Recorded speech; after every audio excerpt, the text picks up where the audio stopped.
बताऊं अपनी शिवलिंग अपने घर में मेरे बने एक नई शिवलिंग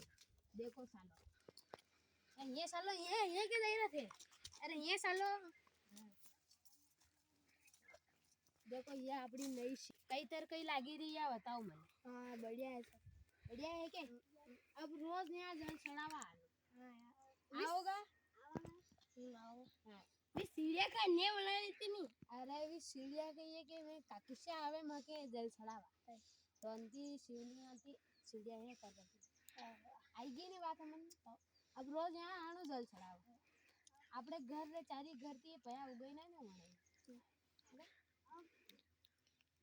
હવે થોડા આયા વંગથી તો દર્શન કરી જ ના એ આવો એ આવો હા એ દોગ દો ए बम बम बोले अरे कसर साली के हाँ यार अरे बार के समाचार टाइम में तो मस्सर अक्सर गई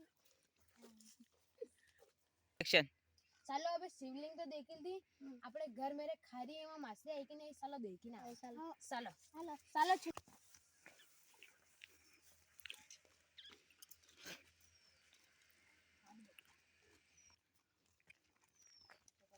अरे अरे आराम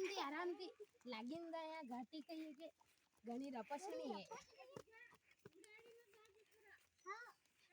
खाड़ी में देखो यहाँ मछली आई के नहीं आई अरे कई तो नहीं है दूर है देखा इन लोग और देखा थाने देखा थे तरी ने दाऊत इधर में आवते अरे वो पड़ जाऊंगा तो ये ही तो घनी मोटी मोटी होगी रे